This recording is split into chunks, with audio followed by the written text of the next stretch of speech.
182. The Heresy of Theosis. Chalcedon Position Paper number 163, May 1993.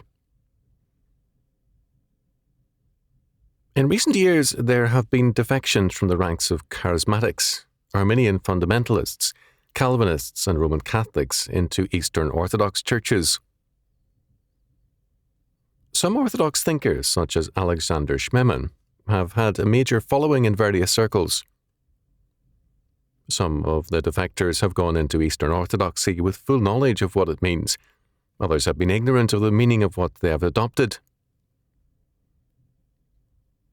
Eastern Orthodoxy has, in some areas, had a notable history, but it has also had latent, and then increasingly vocal and explicit, a doctrine of salvation as deification, man becoming God.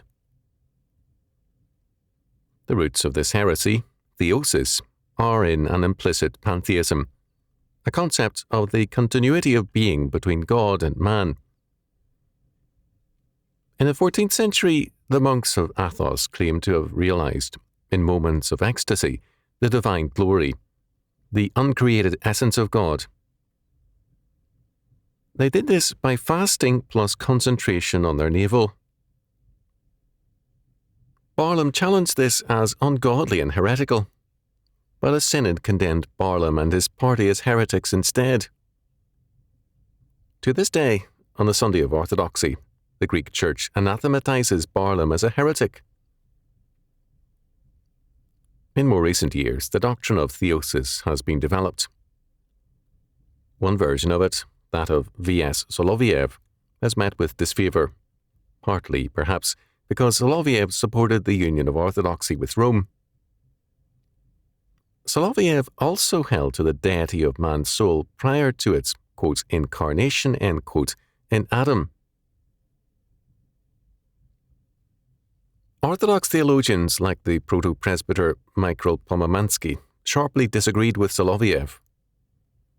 This did not prevent Pomazansky from formulating a doctrine of theosis, or salvation as deification, although insisting that our deification is the completion of grace. Others, like Constantine Gavarnis, held that theosis, deification, is the final end for which man was created. Orthodox Iconography, page 45. Gavarnos, like Pomazansky, saw it as the union with God through grace. Icons have their place in promoting theosis. Panayotis Nellas, in Deification in Christ, expanded the doctrine of theosis at some length. Man, for him, is a deified animal. Moreover, he is called to be a god, page 15. For this reason, man is, like God, incomprehensible, page 22. The divine is a part of man's nature, page 30. God has chosen to bridge the absolute and essential gulf between the created and the uncreated in man, page 31. Quote, life in Christ, end quote, means deification, theosis, page 39. Nellas chose to follow Gregory of Nyssa, a Neoplatonic church, quote, father, end quote, who regarded the letter of Scripture as unworthy of an intelligent man's attention. For him, Exodus, Leviticus, Numbers, and Deuteronomy were symbolic books, never to be taken literally. Gregory of Nyssa was an example of theological pathology rather than wisdom. Such thinking in Eastern Orthodoxy has led to an emphasis on mystery rather than on understanding. The center of emphasis in Western Christianity, while varying from church to church, has been on the proclamation of the Word of God, on preaching. Preaching was very important in the more vital eras of the medieval church. Protestantism, especially the Calvinists, gave it an emphasis not unlike the early church. Now, the appeal of this doctrine of theosis to the Western churchmen is a recent fact. One man, among the earliest to join with his friends in an Eastern rite, was ignorant of Theosis at the time. He quickly found it to be a source of vanity among his fellow priests, to his dismay, and he left. A century and a half ago, another Eastern doctrine moved west: kenosis. Kenosis holds that Christ emptied himself of his divine powers in his incarnation. Kenosis is a word coming from the Greek and means emptying or self-divestiture. The emphasis in canonic thinking is not on Christ as Lord, Christ as King, but on Christ as the totally humiliated and helpless one. As kenosis became a Western doctrine, it led in non-ecclesiastical as well as ecclesiastical thinking to a pacifist mentality, to an emphasis on surrender as moral. Kenotic thinking began to dominate Christian and non-Christians in the West. The world-conquering Western powers became the world-surrendering nations.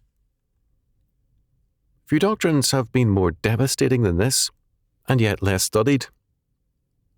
Kenosis has become the religion of the West. On the other hand, Eastern Orthodoxy held to kenosis, a doctrine which, in effect, glorified Christ as the great victim, whom we are to imitate by becoming victims for Christ. And, on the other hand, it has taught theosis, the divinization of man. Man has been exalted, Christ debased, and both emphases have been false and evil. We have thus a false gospel of victimhood as both salvation and deification. The kenosis and theosis thinking appeals greatly to the masochists in our midst, who are many. Such people feel themselves to be superior to us, insensitive clods who want understanding when we go to church rather than mystery. These champions of the higher pomposity are full of contempt for the simple believers who accept God's word as God's word, and who do not see the church as a theotic, a God-making entity. The father of the school of Theosis was Gregory of Nyssa. Gregory, in his Life of Moses, circa AD 390, did not see the problem of man as the struggle between good and evil, between sin and salvation by God's grace, but as a struggle between being and non-being. Page 60. This is Greek, not biblical thinking. It posits God as true being, and all things else as thin in being, struggling to achieve being rather than falling into non-being. Such thinking is not biblical. It is pagan to the core. As Abraham J. Malherbe and Everett Ferguson wrote in their introduction to Gregory of Nyssa's Life of Moses, Gregory taught universal salvation. The apokatastasis, or the return of all things to God, is clearly taught in this treatise. Page 18. There is a very great hunger for heresy in our time. How else can we account for all the happy men prancing over such evil doctrines? How else can we explain the defection of otherwise intelligent men into the circles of theosis? In one sphere after another, the quote gospel end quote of fools has the greatest appeal. Men love a lie, and they hate the truth. Nellas, whose deification in Christ owes much to Gregory of Nyssa, quotes at length from Gregory's On Virginity, which holds that the last stage in our separation from the life of paradise was marriage. Our argument suggests to those who wish to be released and to join Christ that they should abandon marriage first, since it is, as it were, their last lodging place. Then they should withdraw from anxious toil in cultivating the land to which man was subjected after sinning. Gregory of Nyssa went on to summon one and all to abandon everything, quote, worldly, end quote, apparently regarding virginity and monasticism as the only valid way of life. Asceticism was Gregory's true philosophy of life.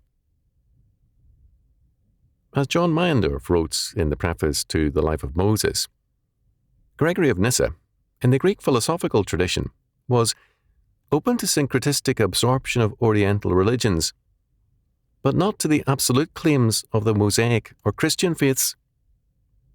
Page 12.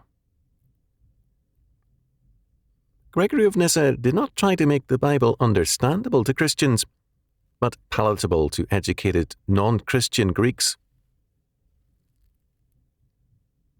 The appeal is still there to like-minded men, and it is still a call to a failure. The defections to the siren call of Theosis are cleansing Western churches of knaves. Will God have mercy on those who knowingly lead the unknowing into such heresies? For his judgment against them is plain enough. But whoso shall offend one of these little ones which believe in me, it were better for him that a millstone were hanged about his neck, and that he were drowned in the depth of the sea. Matthew chapter 18, verse 6.